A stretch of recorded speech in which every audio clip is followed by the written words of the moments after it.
23 नवंबर 2024 दोपहर के 12:31 बेंगलुरु के इंदिरा नगर इलाके में एक होटल है द रॉयल लिविंग। एक कपल उस होटल में एक रूम के लिए चेक इन करती है। उसके 3 दिन बाद यानी 26 नवंबर 2024 को होटल स्टाफ को उस रूम में उस लड़की की लाश अधनंगी अवस्था में मिलती है। लाश में से बदबू आ रही थी। इसका मतलब ये था कि उस लड़की को मरे कम से कम 2 दिन हो चुके थे।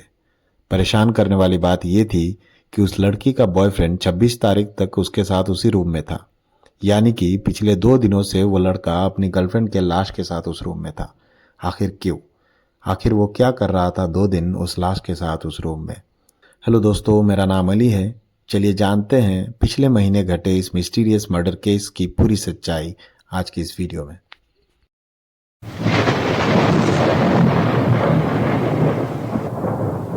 दरअसल उस होटल से जिस लड़की की लाश मिली थी उस लड़की का नाम था माया गोगोई डेका, जो कि नॉर्थ ईस्ट आसाम से बिलोंग करती थी।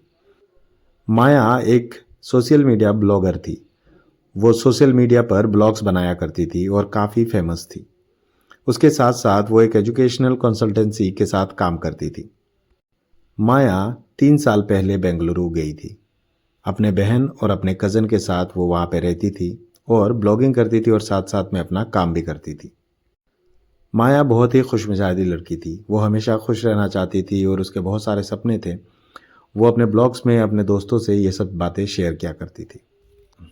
धीरे धीरे माया की मुलाकात सोशल मीडिया के थ्रू एक लड़के से होती है। उस लड़के का नाम था आरव हनोई। वो केरला से बिलोंग करता था। आरव ने भी बीबीए किया था और उसके बाद वो बेंगलुरु में एक फार्म के साथ वो भी काम कर रहा था। दोनों की मुलाकात सोशल मीडिया पे हुई। धीरे धीरे ये दोस्ती प्यार में बदल गई। दोनों काफ़ी क्लोज हो गए। इतने क्लोज थे कि माया के घर पे आरव के बारे में सब कुछ पता था। तो वो दोनों अक्सर मिला करते थे, डेट्स वगैरह पे जाया करते थे और दोनों का मिलना जुलना काफ़ी कॉमन था। फ़ोन पे भी काफ़ी ज़्यादा बातें करते थे और चैट्स वगैरह एक्सचेंज होते थे दोनों में। लगभग 6 महीने तक उनका रिलेशन बहुत ही बढ़िया चल रहा था, बट 6 महीने से एक दूसरे को लोग जानते थे। 23 नवंबर 2024 यानी पिछले महीने के 23 तारीख को माया गोगोई अपने बॉयफ्रेंड आरव के साथ द रॉयल लिविंग होटल में जाती है और 12:31 में वो लोग वहाँ पे चेक इन करते हैं। जब वो लोग वहाँ पे गए थे तो आरव ने एक वाइट कैप पहनी हुई थी, जिससे वो अपना चेहरा छुपाने की कोशिश कर रहा था, क्योंकि उसके दिमाग में सब प्री प्लान्ड था पहले से। माया बिल्कुल भी अनजान थी कि आरव के इंटेंशंस क्या है। वो तो खुश थी। वीडियो में आप देख सकते हैं वो मुस्कुरा रही है। वो लोग चेकिंग करते हैं और पेमेंट आरव कर देता है ऑनलाइन से। उसके बाद वो दोनों अपने रूम के लिए रवाना हो जाते हैं और आरव ने होटल वालों से कहा था कि उसको रूम बस एक दिन के लिए चाहिए। अगले दिन यानी कि 24 तारीख को वो लोग होटल खाली कर देंगे। आरव ने होटल स्टाफ को बताया था कि वो 24 तारीख को रूम खाली कर देगा। तो जनरल इन्फॉर्मेशन के लिए होटल वालों ने 24 तारीख को 12 बजने से पहले आरव के रूम पे कॉल किया कि सर आप रूम खाली करना चाहते थे, तो क्या आप खाली करेंगे? तो आरव ने बताया नहीं, हमको एक और दिन के लिए रूम चाहिए, हम लोग अब 25 तारीख को रूम खाली कर देंगे। होटल वालों ने कहा बढ़िया बात है। तो उसने रूम एक और दिन के लिए वहाँ पे रेंट पे ले लिया। अब 25 तारीख का दिन आया। 25 तारीख को फिर से होटल वालों ने उनको कॉल किया और कहा कि सर आज आप क्या चेकआउट करेंगे? तो आरव ने फिर से एक दिन और बढ़ा दिया, कहा कि नहीं, हमको एक दिन और चाहिए, हम लोग 26 तारीख को होटल खाली कर देंगे। तो ये सुनने के बाद होटल वालों को लगा ऐसा तो बहुत बार होता है कि बहुत सारे लोग एक दिन का प्लान करके जाते हैं, फिर होटल में 2-3 दिन रहना पड़ता है, तो वो लोग एक्सटेंड करते हैं। इसमें नॉर्मल बात है, कोई बात नहीं है यहाँ पे।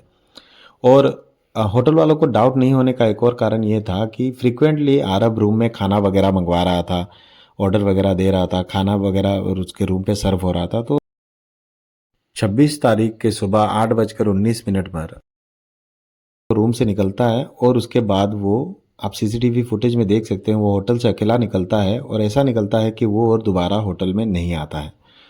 अब होटल स्टाफ को पता था कि कौन सा रूम 26 तारीख को चेकआउट करने वाला है, तो वो लोग अपना जनरल इंक्वायरी के लिए फ़ोन करते हैं। तो वो लोग आरव के रूम में भी बार बार कॉल करते हैं, लेकिन कोई फ़ोन पिक नहीं करता।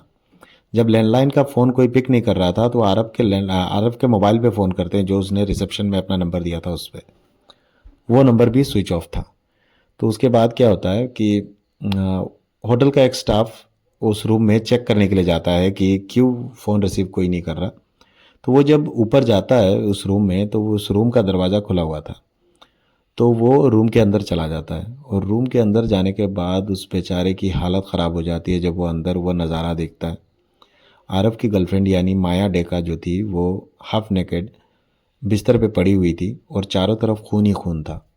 बिस्तर पे फ्लोर पे चारों तरफ खून ही खून था और माया डेका की लाश बिस्तर पे पड़ी हुई थी और उस पे से बदबू आ रही थी। होटल स्टाफ जो उस रूम में गया था वो चिल्ला कर नीचे आता है और अपने बाकी मेंबर्स को ये बात बताता है। जैसे ही होटल अथॉरिटी को ये पता चलता है तो वो लोग फट से पुलिस को फ़ोन करते हैं और पुलिस वहाँ पे रूम में आती है। उसके बाद पुलिस आती है, वहाँ से वो लोगों को बेड पे पड़ा हुआ माया का फ़ोन मिलता है जो कि वही बेड पे पड़ा हुआ था। उस रूम में एक नायलन का एक रस्सी भी मिलता है, उसके साथ में एक पैकेट मिलता है जो कि पैकेट को देखने के बाद पता चलता है कि वो नायलन का जो रस्सी है वो उसी रूम से ऑर्डर किया गया था ऑनलाइन और उस होटल में ही डिलीवर हुआ था। मतलब आरब ने कुछ सोचा होगा उसको बांध बांध के कहीं ठिकाने लगाने का, यही सोच के उसने उसी होटल से उस रोप को ऑर्डर किया था। और बेंगलुरु जैसी जगह में तो एक ही दिन में डिलीवरी हो जाती है, तो उसी दिन डिलीवरी हो गई थी उसकी। तो आखिर आरब ने ऐसा किया क्यों?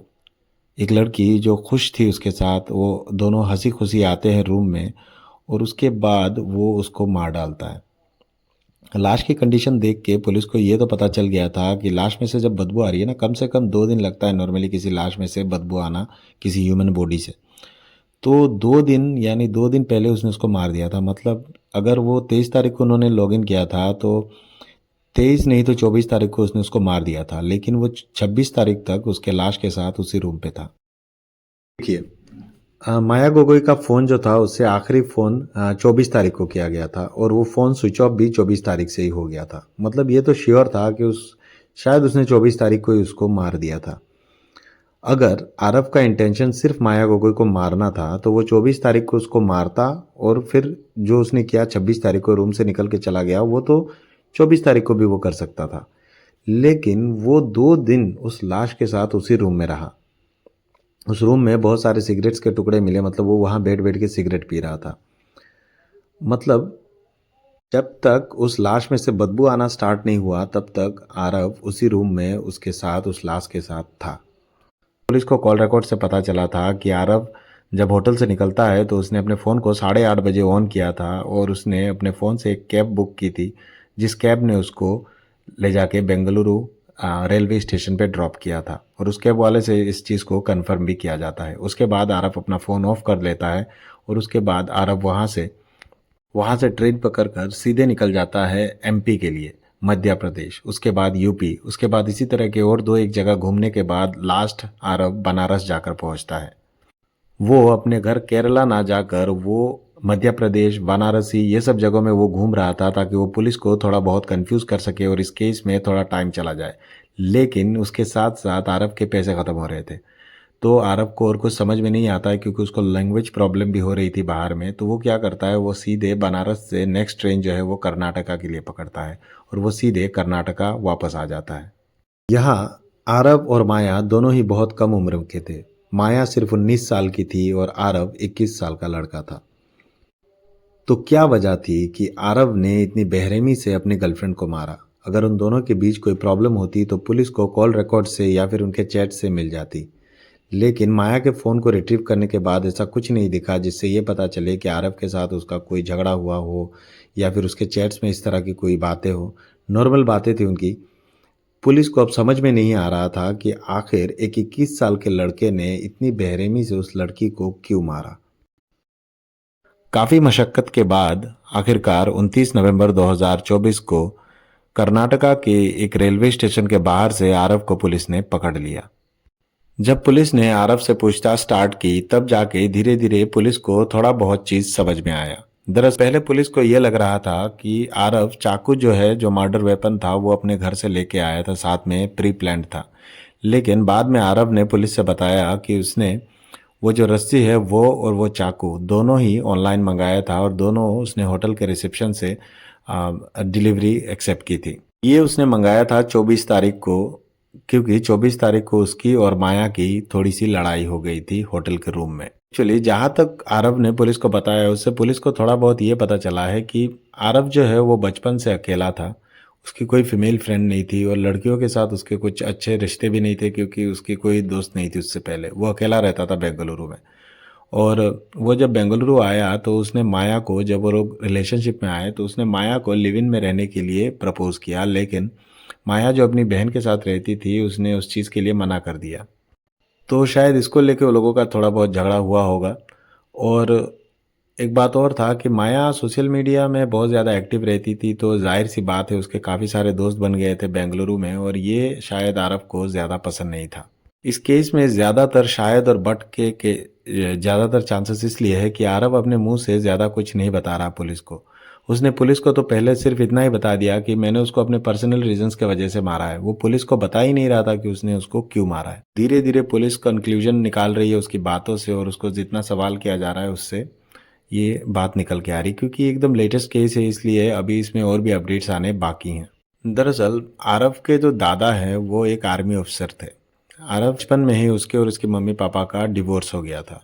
उसके बाद वो अपने मम्मी के साथ रहता था, तो उसकी मम्मी ने एक और शादी की। उसके बाद उनकी दूसरी शादी भी ज़्यादा दिन नहीं चली और फिर उन्होंने तीसरी शादी कर ली।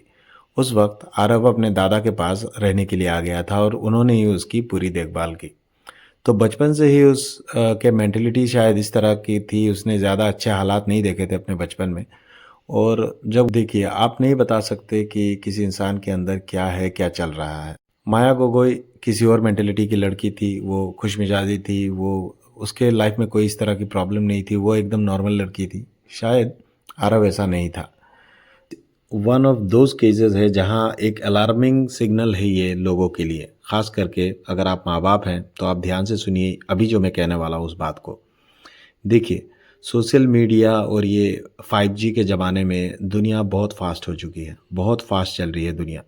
यहाँ जब हमारे हाथ में फ़ोन आता है तो हमें पता नहीं चलता, पास में हमारा बेटा बैठा है, बेटी बैठी है, वो क्या कर रहे हैं हम उन पर ध्यान नहीं देते, हम फ़ोन में इतना ज़्यादा लग जाते हैं। इस तरह का अभी जो ज़माना है वो इसी तरह का आ चुका है। अभी बच्चों के पास बिगड़ने के बहुत सारे रास्ते हैं, ख़ास करके ये फ़ोन, सोशल मीडिया। इसको अगर अच्छी तरीके से आप यूज़ करें तो ये बहुत लाभदायक होती है, लेकिन गलत तरीके से यूज़ करें तो ये जानलेवा भी हो सकती है। और बच्चों के ज़्यादातर चांसेस रहते हैं इसको गलत तरीके से इस्तेमाल करने के, क्योंकि उनको अगर प्रॉपर गाइड ना मिले तो।